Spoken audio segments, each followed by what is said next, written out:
ನಮಸ್ಕಾರ ವೀಕ್ಷಕರೇ, busy plus ಪಕ್ಕಾ ಸುದ್ದಿ ವಾಹಿನಿಯ ಸುದ್ದಿ ಬೆಳಕಿಂಡಿಗೆ ಸ್ವಾಗತ. ನಾನು ನಿಮ್ಮ ವಾಹಿನಿಯ ವರದಿಗಾರ ಸಂಗಮೇಶ್ ಕುಶಿಗಿ. ಕುಷ್ಟಗಿ ತಾಲೂಕಿನ ಪ್ರತಿಭಾವಂತ ಬಡ ವಿದ್ಯಾರ್ಥಿಗಳಿಗೆ ಧಾರವಾಡದ ವಿದ್ಯಾಪೋಷಕ ಸಂಸ್ಥೆಯಿಂದ 2026-27ನೇ ಸಾಲಿನ ಶೈಕ್ಷಣಿಕ ವರ್ಷದ ವಿದ್ಯಾರ್ಥಿ ವೇತನ ಪಡೆಯಲು ಆನ್ಲೈನ್ ಅರ್ಜಿ ಪ್ರಾರಂಭಿಸಲಾಗಿದೆ. ಈ ಕುರಿತು ಸಂಸ್ಥೆಯ ಸಹ ಸಂಚಾಲಕರಾದ ವೀರೇಶ್ ಬಂಗಾರ್ ಶೆಟ್ಟರ್, ಅಮರೇಶ್ ಮುದೇನೂರ್, ಶ್ರೀಧರ್ ಎನ್ ಘೋರ್ಪಡೆ ಅವರು ಸೋಮವಾರ ಮಾಧ್ಯಮ ಮೂಲಕ ನೀಡಿದ ಮಾಹಿತಿಯಲ್ಲಿ ತಿಳಿಸಿದ್ದಾರೆ. 2026 ಮಾರ್ಚ್ ಮೊದಲ ಎಸ್ಎಸ್ಎಲ್ಸಿ ಪರೀಕ್ಷೆ ಪತ್ರಿಕೆ ಬರೆದಿರಬೇಕು, 80% ಅಂಕ ಗಳಿಸಿರಬೇಕು. ಮೊದಲನೇ ವರ್ಷದ ವಾಣಿಜ್ಯ ಮತ್ತು ಡಿಪ್ಲೊಮಾ ಕೋರ್ಸ್ಗೆ ನೋಂದಣಿಯಾಗಿರುವ ವಿದ್ಯಾರ್ಥಿಗಳಿಗೆ ಹಾಗೂ ಸಿಇಟಿಯಲ್ಲಿ 25,000 ಒಳಗೆ ಸ್ಟೇಟ್ ರ್ಯಾಂಕ್ ಪಡೆದಿರುವಂತಹ ವಿದ್ಯಾರ್ಥಿಗಳಿಗೂ ಸಹ 5 ವರ್ಷಗಳ ಕಾಲ ವಾರ್ಷಿಕ ನೆರವು ಸಿಗಲಿದೆ. ನೆರವು ಬಯಸುವ ವಿದ್ಯಾರ್ಥಿನಿಯರು ಕುಟುಂಬದ ವಾರ್ಷಿಕ ವರಮಾನ 1,20,000 ಮೀರಿರಬಾರದು. ಅರ್ಜಿ ಸಲ್ಲಿಸಲು ಜೂನ್ 15 ಕೊನೆಯ ದಿನವಾಗಿದೆ. ಧನ ಸಹಾಯದ ಅರ್ಜಿಯು ವಿದ್ಯಾಪೋಷಕ ಸಂಸ್ಥೆಯ ಅಂತರ್ಜಾಲ www.vidyaposhak.ngo ದಲ್ಲಿ ಲಭ್ಯವಿದೆ. ವಿದ್ಯಾರ್ಥಿಗಳು ಅರ್ಜಿಯನ್ನು ಆನ್ಲೈನ್ ಮೂಲಕ ಅದರಲ್ಲಿ ನಮೂದಿಸಿರುವ ಮಾಹಿತಿಯನ್ನು ತುಂಬಿ ಅಗತ್ಯ ದಾಖಲಾತಿಗಳನ್ನು ಅಪ್ಲೋಡ್ ಮಾಡಬೇಕು. ಹೆಚ್ಚಿನ ಮಾಹಿತಿಗಾಗಿ ಸ್ವಯಂ ಸೇವಕರಾದ ಅಮರೇಶ್ ಮುದೇನೂರ್ 8123191034 ಈ ಮೊಬೈಲ್ ಸಂಖ್ಯೆಗೆ ಸಂಪರ್ಕಿಸಲು ಕೋರಿದ್ದಾರೆ. ಈ ಕುರಿತು ಬಿಜಿ ಪ್ಲಸ್ ವಾಹಿನಿಯಲ್ಲಿ ಧಾರವಾಡದ ವಿದ್ಯಾಪೋಷಕ ಸಂಸ್ಥೆ ಮೂಲಕ ತಮ್ಮ ಗೆಳೆಯರ ಬಳಗದ ವತಿಯಿಂದ ಕಳೆದ 8 ವರ್ಷಗಳಿಂದ ಪ್ರತಿ ವರ್ಷ ಸುಮಾರು 25 ಜನ ಬಡ ವಿದ್ಯಾರ್ಥಿಗಳಿಗೆ ಆರ್ಥಿಕ ನೆರವು ನೀಡುತ್ತಿರುವ ಕುರಿತು ಮಾಹಿತಿ ಹಂಚಿಕೊಂಡಿದ್ದು ಹೀಗೆ.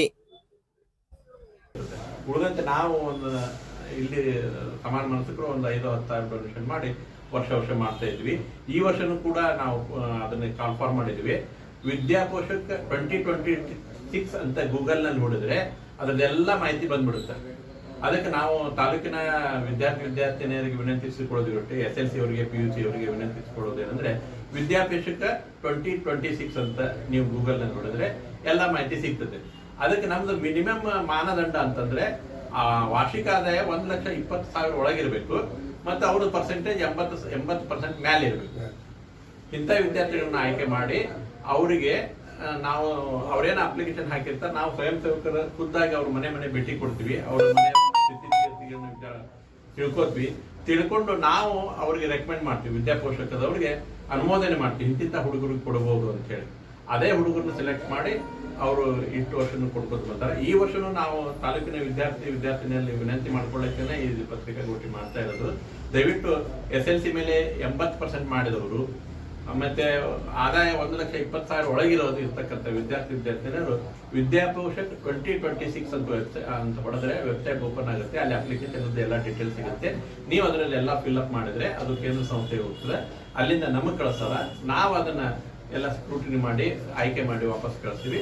ಇದು ಒಂದು ಸಾರಿ ಅವರು ಸೆಲೆಕ್ಟ್ ಆದ್ರೆ 5 ವರ್ಷ ಅವ್ರಿಗೆ ನಾವು ಪ್ರತಿ ವರ್ಷ ವಿದ್ಯಾರ್ಥಿ ವೇತನ ಕಿತ್ಕೊಳ್ತಾ ಹೋಗ್ತೀವಿ. ಜೊತೆಗೆ ನಮ್ಮ ವಿದ್ಯಾಪೋಷಕ ಸಂಸ್ಥೆದ್ದು ಬರೀ ವಿದ್ಯಾರ್ಥಿ ವೇತನ ಕೊಡೋದೊಂದೇ ಅಲ್ಲ, ಸ್ಕಿಲ್ ಡೆವಲಪ್ಮೆಂಟು, ಆಮೇಲೆ ವ್ಯಕ್ತಿತ್ವ ಬೆಳವಣಿಗೆ ಬಗ್ಗೆ ಶಿಬಿರಗಳನ್ನು ಮಾಡೋದು ಆಯ್ಕೆ ಆದಂಥ ವಿದ್ಯಾರ್ಥಿಗಳಿಗೆ. ಆಮೇಲೆ ಕೆಲವೊಂದು ಎಂಜಿನಿಯರಿಂಗ್ ಓದಿರ್ತಕ್ಕಂಥ ವಿದ್ಯಾರ್ಥಿ ಯಾರಾದ್ರೂ ಬಡ ವಿದ್ಯಾರ್ಥಿಗಳಿದ್ದರೆ ಅವರಿಗೆ ಗ್ರಂಥಾಲಯ ಸೌಲಭ್ಯ ಕೊಡೋದು, ಪುಸ್ತಕಗಳನ್ನು ಒದಗಿಸೋದು, ಲ್ಯಾಪ್ಟಾಪ್ ಒದಗಿಸೋದು, ಈ ತರ ಎಲ್ಲ ಬೇರೆ ಒಟ್ಟು ವಿದ್ಯಾರ್ಥಿಗಳ ಸರ್ವೋನ್ಮುಖ ಅಭಿವೃದ್ಧಿಗೆ ಅವ್ರ ಬೆಳವಣಿಗೆಗೆ ಏನೇನ್ ಬೇಕು, ಬಡ ವಿದ್ಯಾರ್ಥಿಗಳಿಗೆ ಅವ್ರಿಗೆ ಯಾವುದೇ ರೀತಿ ಕೀಳರಿಮೆ ಬರಬಾರ್ದು. ನನ್ನ ಬಡತನದಿಂದ ನಂದು ಏನು ಶಿಕ್ಷಣ ಮೊಟಕುಗೊಳ್ತಕ್ಕಂಥ ಭಾವನೆ ಬರಬಾರ್ದು ಅನ್ನೋ ದೃಷ್ಟಿಯಿಂದ ಅವ್ರಿಗೆ ಪೂರಕ ವಾತಾವರಣ ಸೃಷ್ಟಿಸಿ ಅವ್ರನ್ನೂ ಕೂಡ ನಮ್ಮ ಸಮಾಜದಲ್ಲಿ ಜವಾಬ್ದಾರಿತ ನಾಗರಿಕರು ಮಾಡೋದು ಮತ್ತು ಒಳ್ಳೆಯ ಹುದ್ದೆಗೆ ಅವ್ರನ್ನ ಆಯ್ಕೆ ಆಗಲಿಕ್ಕೆ ಎಲ್ಲ ರೀತಿಯ ಸಹಕಾರ ಕೊಡೋದು ನಮ್ಮ ವಿದ್ಯಾಪೋಷಕ ಸಂಸ್ಥೆ ಒಂದು ಉದ್ದೇಶ. ಬಟ್ ಈಗ PUC ಅಬೌವ್ 80 ಆಗಿರ್ಬೋದು. ಹೌದು, SSLC ಅಬೌವ್ 80. SSLC ಮೊದಲನೇ ಪ್ರಯತ್ನದಲ್ಲಿ ಫಸ್ಟ್ ಅಟೆಂಪ್ಟ್ ಅಲ್ಲಿ 80% ಅಥವಾ ಅದಕ್ಕಿಂತ ಹೆಚ್ಚಾಗಿರಬೇಕು. ಅದೇ ವರ್ಷ ಅವರು ಫಸ್ಟ್ PUC ಸೈನ್ಸ್, ಕಾಮರ್ಸ್ ಅಥವಾ ಡಿಪ್ಲೊಮಾಕ್ಕೆ ಅಡ್ಮಿಷನ್ ಮಾಡಿಸಿರ್ಬೇಕು. ಅಡ್ಮಿಷನ್ ಮಾಡಿಸಿದ್ರೆ ಒಂದ್ಸಲ ಅವ್ರು ಸೆಲೆಕ್ಟ್ ಆದ ಸ್ಕಾಲರ್ಶಿಪ್ಗೆ ಅವ್ರು ಡಿಗ್ರಿ ಮುಗಿತ ಕಂಟಿನ್ಯೂ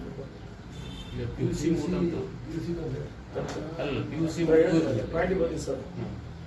ಈಗ ಒಂದು ಕ್ಯಾಟಗರಿ ಏನಂದ್ರೆ SSLC 80% ಅಥವಾ 80% ಮೇಲೆ ಓದಿ ಅದೇ ವರ್ಷ first PUC science commerce diploma ಒಂದು ಕೆಟಗರಿ. ಇನ್ನೊಂದು ಕೆಟಗರಿ ಏನಂದರೆ CET ಸ್ಟೇಟ್ ರ್ಯಾಂಕಿಂಗ್ ಅಲ್ಲಿ 25,000 ಬಂದಿರಬೇಕು. CET ರ್ಯಾಂಕಿಂಗ್ 25,000 ಒಳಗೆ ಬಂದಿರಬೇಕು. ಆಮೇಲೆ ನೀಟ್ ಮೆಡಿಕಲ್ ಅಲ್ಲಿ ಸ್ಟೇಟ್ ರ್ಯಾಂಕ್ 3,000 ಒಳಗಡೆ ಬಂದಿರಬೇಕು. ಅಂಥದ್ದು ಕೂಡ ನಾವು ಸ್ಕಾಲರ್ಶಿಪ್ ಕೊಡ್ತೀವಿ. ಅದು ಕೂಡ ಡಿಗ್ರಿ ಮುಗಿಯೋದಿಲ್ಲ. 4 ವರ್ಷ ಇಂಜಿನಿಯರಿಂಗ್ ಆದರೆ 5.5 years ಮೆಡಿಕಲ್ ಸ್ಕಾಲರ್ಶಿಪ್ ಕೊಡ್ತಾರೆ. ನೀಟ್ ಎಷ್ಟು? NEET state ranking 3,000 less than 3,000. ಈಗ ಇದು ವಿದ್ಯಾಪೋಷಕದ್ದು ವೆಬ್ಸೈಟ್ ID ಹೇಳಿದ್ರಿ, ಹೆಚ್ಚಿನ ಮಾಹಿತಿಗಾಗಿ ಸಂಪರ್ಕಿಸಲು. ಅಕಸ್ಮಾತ್ ತಮ್ಮನ್ನ ನೇರವಾಗಿ ಕಾಂಟ್ಯಾಕ್ಟ್ ಮಾಡ್ಬೇಕಂದ್ರೆ ಏನಾದರೂ ಹೆಚ್ಚಿನ ಮಾಹಿತಿ ಮೊಬೈಲ್ ಮೂಲಕ ತಿಳ್ಕೊಬೇಕಂದ್ರೆ ತಾವು ನಂಬರ್ ಹೇಳಕ್ಕೆ ಇಷ್ಟಪಡ್ತೀನಿ. ನಂಬರ್ ತೊಗೊಳ್ಳಿ. ಆಮೇಲೆ ವೆಬ್ಸೈಟ್ ಏನಂದ್ರೆ ಫಸ್ಟಿಗೆ www.ವಿದ್ಯಾಪೋಷಕ VIDYAPOSHAK ವಿದ್ಯಾಪೋಷಕ.NGO ಇದು ವೆಬ್ಸೈಟ್. ಹೆಚ್ಚಿನ ಮಾಹಿತಿ ಕಾಂಟ್ಯಾಕ್ಟ್ ಮಾಡ್ಬೇಕಂದ್ರೆ ವೆಬ್ಸೈಟ್ ಅಡ್ರೆಸ್ ಅದನ್ನ ಮೇಲ್ ಇದು ಹಾಕಿ ವಾಟ್ಸಪ್ಗೆ. ಅಲ್ಲ, ಇದು ವಿದ್ಯಾಪೋಷಕ್ 2026 ಕೊಡೋದು ಬರ್ತೈತೆ ಅದು. ಹೆಚ್ಚಿನ ಮಾಹಿತಿಗೆ ನಂಬರ್ 2026 ವಿದ್ಯಾಪೋಷಕ್ ಅಂದ್ರೆ ಈ ವರ್ಷದ 2026 26 ಹೊಡೆದ್ರೆ ಬಂದ್ಬಿಡ್ತೈತಿ. ಅದೇ ಸಮಸ್ಯೆ ಇಲ್ಲ. ಸೆಲ್ ನಂಬರ್ ಹೇಳ್ರಿ ವೀಕ್ಷಕರು. ಅದೇ ಈಗ ಅಮರೇಶ್ ಮುದ್ದೇನ್ ಅವ್ರದ್ದು ಒಂದು ನಂಬರ್, ಅವ್ರ ನಂಬರ್ ಬಂದ್ಬಿಟ್ಟು 81231 91034. ಅಮರೇಶ್ ಮುದ್ದೇನ್ ಅವ್ರದ್ದು 231 91034. ನಂದು 91034 91034. ಅವ್ರಿಗೆ ಅಂದ್ರೆ ಅವ್ರಿಗೆ ಹೆಚ್ಚಿನ ಮಾಹಿತಿ ಇರ್ತದ. ಅದು ಯಾರೋ ವಿದ್ಯಾರ್ಥಿಗಳು ತಾಲೂಕಿನ ಯಾರೋ ವಿದ್ಯಾರ್ಥಿಗಳು ಸಂಪರ್ಕ ಮಾಡಿದ್ರು ಕೂಡ ಅವ್ರು ಯಾವಾಗಲೂ ಸಿಗ್ತಾರೆ. ಇದು ಕೊನೆಯ ದಿನಾಂಕ ಸರ್ ಸಂಪರ್ಕಿಸಬೇಕಾದ್ರೆ ಜೂನ್ 15 ಒಳಗಡೆ ಅವರು ಆನ್ಲೈನ್ ಅಪ್ಲೈ ಮಾಡ್ಬೇಕಾದ್ರೆ. ಆನ್ಲೈನ್ ಅಪ್ಲೈ ಮಾಡ್ಬೇಕಂದ್ರೆ ವೆಬ್ಸೈಟ್ ನಾವು ಹೇಳಿದ್ವಿ ಸರ್. ಅದೇ ನಿಮ್ಮ ಫಿಸಿಕಲಿ ಇದನ್ನ ತಂದು ಕೊಡಬೇಕಾಗುತ್ತೆ. Physically ಎಲ್ಲ ಆನ್ಲೈನ್ ಸರ್. ಅಲ್ಲಿ ಅವ್ರಿಗೆ ಹೋಗ್ತದೆ. ಮುಂಚೆ ನಾವು ಫಿಸಿಕಲಿ ಮಾಡಿದ್ವಿ ಸರ್, ಒಂದು 5 years ಬ್ಯಾಕ್. ನಾವು ಸತತ 8ನೇ ವರ್ಷ ಕೊಡೋದು ಸ್ಕಾಲರ್ಶಿಪ್. ಫಸ್ಟ್ 2 ವರ್ಷ ಫಿಸಿಕಲಿ ಕೊಟ್ಟು ಮತ್ತೆ ಯಾಕಂತ ಆನ್ಲೈನ್ನಲ್ಲಿ ಸ್ಟಾರ್ಟ್ ಮಾಡಿ ಮತ್ತೆ ಆನ್ಲೈನ್ ಕೊಡ್ತಾರೆ. ಈ ಕಳೆದ ವರ್ಷ ಎಷ್ಟು ವಿದ್ಯಾರ್ಥಿಗಳು ಸರ್ ಇದು ಸದುಪಯೋಗ ತಗೊಂಡಿದ್ದು? ಕಳೆದ ವರ್ಷ ಅಂದರೆ ನಾವು ಸುಮಾರು ಒಂದು ಸ್ಟೂಡೆಂಟ್ಸಿಗೆ ಕೊಟ್ಟಿದ್ದೀವಿ ಹೋದ ವರ್ಷ. ಅಂದರೆ ಒಂದು ಸಲ ವರ್ಷ 25 ರೂಪಾಯಿ ಕೊಡ್ತೀವಿ, ಅದೇ ಕ್ಯಾರಿ ಓವರ್ ಆಗ್ತದೆ.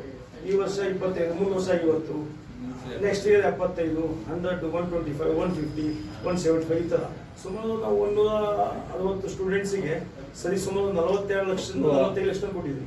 ಇಲ್ಲಿವರೆಗೆ ಡಿಗ್ರಿ ತನ ಅವರು ಅವರೇ ಎಲಿಜಿಬಲ್. Degree limit. ಈಗ ಒಂದು ಡಿಗ್ರಿ ಹೊರಗೆ ಹೋದ್ರೆ ನೆಕ್ಸ್ಟ್ ಬಂದೈತೆ 5 ವರ್ಷ ಮಟ್ಟ ನಮ್ದು ಇದು ಫಿಕ್ಸ್ ನಾವು ಫೈನಾನ್ಸ್ ಯೋಜನೆ ಮಾಡ್ಕೋಬೇಕು. ಡಿಪ್ಲೊಮಾ ಅಂದರೆ 3 ವರ್ಷ ಕೊಡೋದು ಅಷ್ಟೇ. ಡಿಗ್ರಿ ಅಂದರೆ 5 ವರ್ಷ ಕೊಡೋದು. ಫಸ್ಟ್ PUC ಇಂದ BSc ಓದು, BE ಓದು, ಮೆಡಿಕಲ್ ಓದ್ಬೋದು, BSc ನರ್ಸಿಂಗ್ ಓದ್ಬೋದು. ಆ ಥರ ಓದೋರಿಗೆ ಅಪ್ ಟು ನಾವು 5 ವರ್ಷದಲ್ಲಿ ಕೊಡ್ತೀವಿ. ನಮ್ದು ಲಿಮಿಟ್ 4,000ರಿಂದ 20,000. 4,000ರಿಂದ 20,000 ಫಸ್ಟ್ PUC ಇಂದ ಹೈಯರ್ ಎಜುಕೇಶನ್ ಕಂಪ್ಲೀಟ್ ಆಗೋದು. ಡಿಗ್ರಿ ಆಗಬೇಕು. ಸರಿ, ಕಾಮರ್ಸನ್ನು ಕೊಡ್ಬೇಕಂತ ಕಾಮರ್ಸು, ಸೈನ್ಸು ಮತ್ತು ಡಿಪ್ಲೊಮಾ. ನಾವು ಅದು ಬಂದ್ಮೇಲೆ ಸಾಕಷ್ಟು ಕಾಲೇಜುಗಳಿಗೆ, ಕಾಲೇಜ್ ಪ್ರಿನ್ಸಿಪಾಲ್ಗಳಿಗೆ ಭೇಟಿಯಾಗಿರ್ತೀವಿ, ಕಾಲೇಜುಗಳು ಸಂಪರ್ಕ ಮಾಡಿ ಹೇಳಿ ಬಂದಿರ್ತೀವಿ. ಆದರೂ ನಮಗೆ ಸಮಾಧಾನಕರ ಪ್ರಚಾರ ಸಿಗ್ತಾ ಇಲ್ಲ. ಹೀಗಾಗಿ ನೀವು ಪತ್ರಕರ್ತ ಮಿತ್ರ ಅದ್ರ ಬಗ್ಗೆ ಹೆಚ್ಚಿನ ಪ್ರಚಾರ ಕೊಟ್ಟರೆ ನಮ್ಮಲ್ಲಿ ಇರ್ತಕ್ಕಂಥ ಪ್ರತಿಭಾನ್ವಿತ ಮಕ್ಕಳಿಗೆ ಅನುಕೂಲ ಆಗ್ತದೆ. ಬಡ ವಿದ್ಯಾರ್ಥಿಗಳಿಗೆ ಸಂಖ್ಯೆ ವಿದ್ಯಾರ್ಥಿಗಳ ಸಂಖ್ಯೆ ಎಷ್ಟು? 25. 25ರಿಂದ 30 ತಗೋಬೋದು, ಡಿಪೆಂಡಿಂಗ್ ಆನ್ ದಿ ನಮ್ಮ ಫಂಡ್ಸ್ ನೋಡ್ಕೊಂಡು. ವರ್ಷ 25-30 ಸ್ಟೂಡೆಂಟ್ಸ್. Science, commerce, diploma.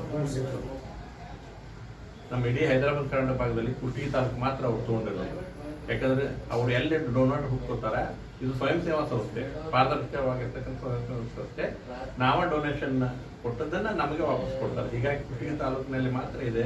ಇದನ್ನು ಕೊಪ್ಪಳ ಜಿಲ್ಲೆಗೂ ವಿಸ್ತರಣೆ ಮಾಡಬೇಕಂತದೆ.